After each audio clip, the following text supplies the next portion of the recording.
Buenas noches a todos y a todas.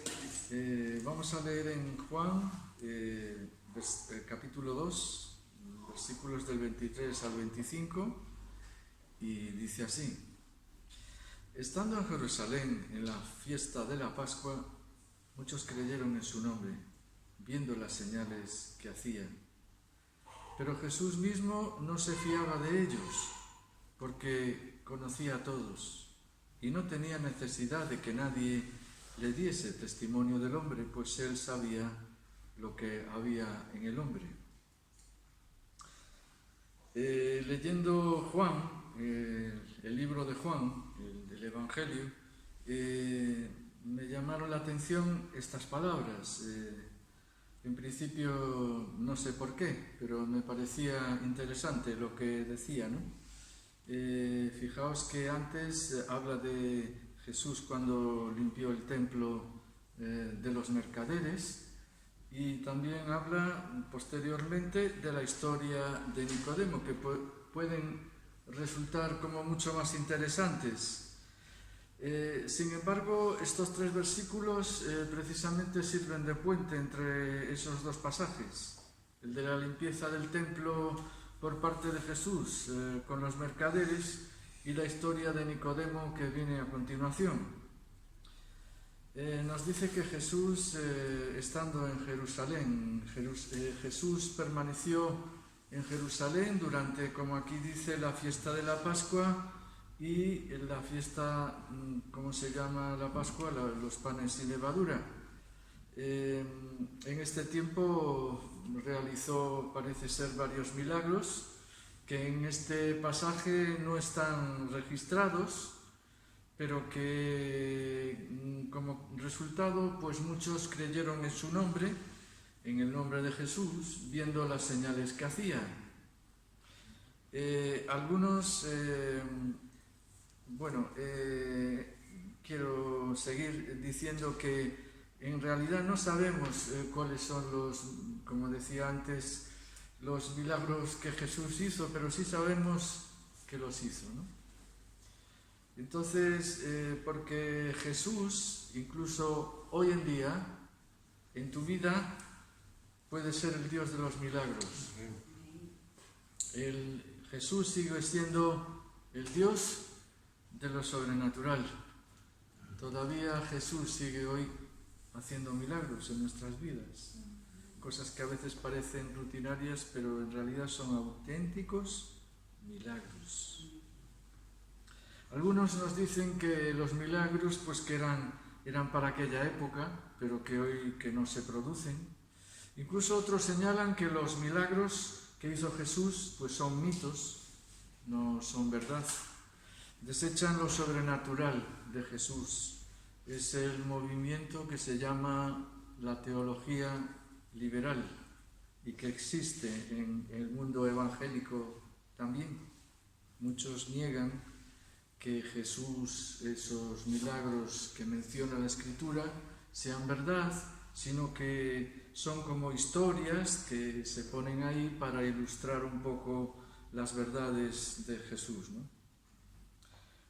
Seguramente estos que habían creído en Jesús, dice que, creyeron viendo las señales que hacía.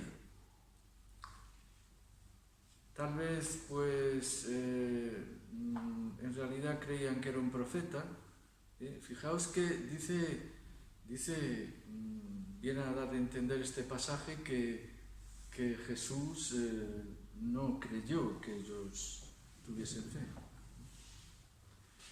¿Por qué? Pues porque su fe estaba basada en aquellos milagros que Jesús había hecho, pero no en Jesús mismo, ¿no? Ellos creían que él podría, como dije antes, ser un profeta, incluso el Mesías conquistador que estaban esperando. Ellos esperaban que Jesús pues fuese a liberarles del Imperio Romano, que en aquel momento los dominaba. Hasta sus discípulos creían esto, que Jesús, que era en realidad un libertador, pero del yugo romano.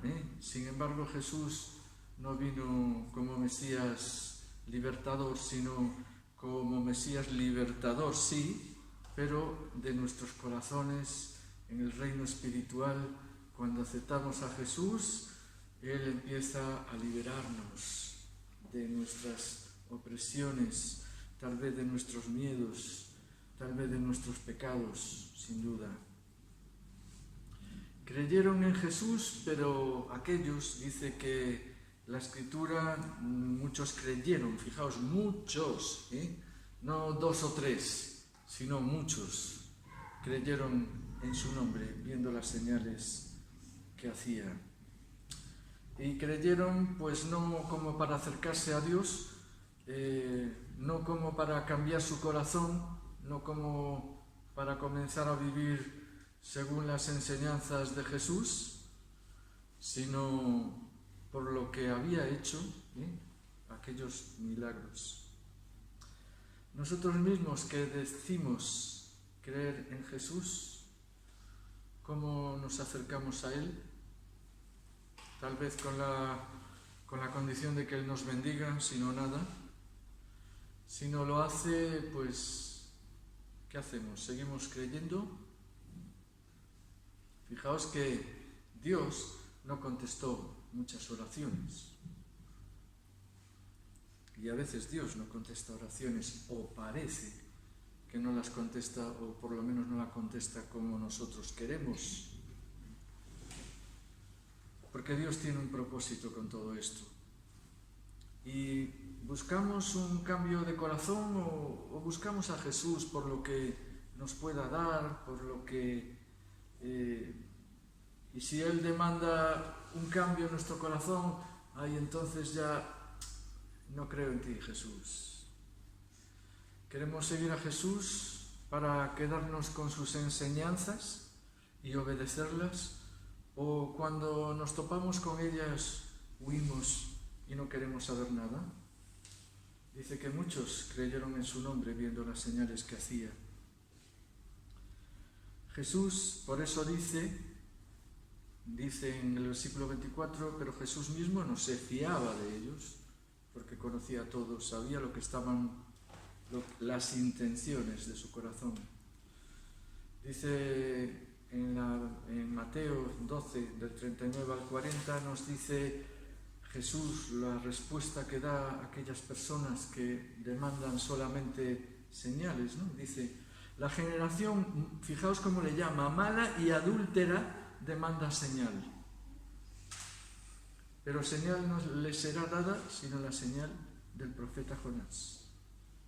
Porque como estuvo Jonás en el vientre del gran pez 3 días y 3 noches, así estará el Hijo del Hombre en el corazón de la tierra 3 días y 3 noches. Estaba en realidad Jesús aquí diciéndonos que la señal que Él daría es la de su propia resurrección, única señal para creer en Él. Algo que ni sus discípulos, como decíamos antes, entendieron inmediatamente. Si no fue hasta que Él resucitó que los discípulos entendieron o recordaron que Él había dicho esto. Pero esa fe que tenía aquella gente, como es la idea principal de todo esto, es que era superficial, era una fe poco sincera, no era una fe salvadora, no era una fe basada en fe en Jesús porque Él es el Salvador y le seguimos porque Él va a cambiar nuestras vidas, sino por las señales que había hecho. Aunque muchos afirmaban creerle, Jesús sabía que aquella creencia era simplemente en su cabeza, no una fe de corazón. Dice que en Santiago 2:19 nos dice que incluso los demonios tienen fe y tiemblan. Y como la semilla que cae en terrenos rocosos o espinosos, hay gente que oye la palabra e inicialmente la reciben con alegría, pero en sus corazones nunca cambian verdaderamente. Caen cuando llega la aflicción o cuando las riquezas del mundo predominan en sus vidas. Es una fe, pues una fe falsa. Un poco lo que antes Rosy al principio nos dijo, que existe diferencia entre el que cree y el que no cree. Hay gente que cree de corazón, pero hay gente que, como aquí, estos parecía que creían, pero en realidad lo que creían era en los milagros que Jesús había hecho. En algunas campañas a las que he acudido de sanidad divina, muchas personas en el momento eran sanadas. Yo vi varias sanidades, pero al día siguiente, si te he visto, no me acuerdo. Era simplemente que les interesaba la sanidad y aún así Dios tuvo misericordia de ellos y hizo una sanidad. Porque la fe auténtica lleva obras, lleva un cambio, lleva a querer comprometerte. Por eso dice que Jesús conocía a todos y no se fiaba de ellos. Porque Jesús es el Dios de la omnisciencia, que significa que todo lo sabe, como sabéis. Jesús, como decíamos en otras ocasiones, veía el interior de las personas. Dios no sé qué ha visto en nosotros, pero yo no lo sé. Porque, como dijo antes Jonathan, ni siquiera a veces creemos en nosotros mismos, ¿no? Vemos que nuestra vida pues, es todo lo contrario a la de una persona justa, ¿no? Vemos que de nuestro corazón salen malas intenciones, malos deseos y muchas cosas que no son de un justo, ¿no? Por eso que la justificación de Jesús va mucho más allá de que nosotros lo merezcamos o no. Y tenemos que darle gracias, como decía Rosy, porque Dios no ha tenido a bien abrazarnos, mientras que otras personas, pues no. ¿Y qué las diferencia de nosotros? Yo creo que no sé. No lo sé.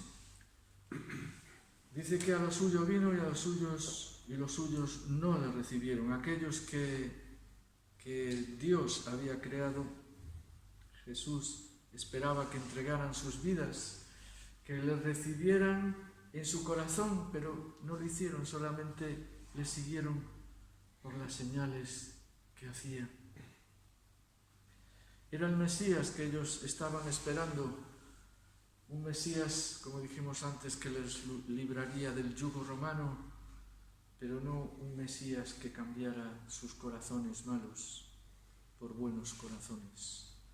Y eso es lo que hace Dios. Coge nuestro corazón, duro como una piedra, y dice que lo va reblandeciendo. Dice también en Isaías, por ejemplo, que si nuestros pecados fueran como la grana, serán emblanquecidos como blanca lana. Jesús está esperando a que vayamos a Él. Sabe que incluso nos ha escogido y sabe incluso que vamos a fallarle, incluso a lo mejor traicionarle, pero aún así Dios ha tenido a bien amarnos y aun sabiendo de qué pie cojeamos, aun sabiendo de la pasta que somos, pues Él nos escogió con un propósito que incluso a veces no conocemos. Amén. Pero también sabía que virtudes que Él creó estaban en ti. Fijaos, virtudes que Él creó. No podemos gloriarnos ni siquiera en eso, porque las virtudes las puso Dios. A mí a veces me da pena ver a algunas personas con grandes dones, pero que no agradecen a Dios sus dones. Son seres extraordinarios, personas destacadísimas, pero que a Dios no le dan gracias, ni se acuerdan de Él, ni reconocen siquiera que Dios es el que le ha dado ese favor. Por lo tanto, y termino, busquemos a Jesús y confiemos en Él como el único fiable. No podemos confiar en las personas, en el sentido de que no pueden ayudarnos más allá de sus limitaciones. Pero tenemos a alguien que es fiable, que es confiable, en el que tenemos que poner nuestra esperanza. Si tenemos esperanza incluso en los cristianos de que reconozcan nuestros dones o que nos exalten, está mal, porque el único fiable es Jesucristo. Amén. Es Él, porque Él quiere y desea que nosotros tengamos una actitud de acercarnos a Dios, a Él, para cambiar nuestros corazones y para que nuestros corazones reflejen su gloria, para que seamos, como le digo a los niños, cada vez mejores personas y que comencemos a vivir según las enseñanzas de Jesús y obedecerlas. Amén. Amén. Espero que esta palabra os haya servido de estímulo para buscar al Señor. Amén. Y seguimos conociendo a Jesús a través de las predicaciones, a través de todas las enseñanzas que Dios pone en nuestro camino. Seguimos buscando y conociendo al Señor. Amén. Pues amén, vamos a orar. Señor, te agradecemos tu palabra porque a veces es como un aldabonazo que nos saca de nuestros pensamientos, de nuestras intenciones, de nuestras metas y nos quiere meter en las metas tuyas, que son sin duda todas estas que hemos visto aquí, resumidas. Oh Padre, te damos las gracias porque tú nos enseñas y porque tú nos guías a determinados pasajes para hablar tal vez, bueno, en primer lugar a nosotros mismos, pero tal vez a algunas personas que lo necesiten sin saberlo. Te damos gracias, Señor, y alabamos tu nombre. Queremos que tú seas para nuestras vidas no alguien que busquemos por las señales y por lo que nos puedas prosperar o bendecir, sino por ser tú, por querer conocerte más, por querer obedecerte, por querer seguirte de corazón. En el nombre de Jesús, ayúdanos a todas estas cosas. Amén. Amén.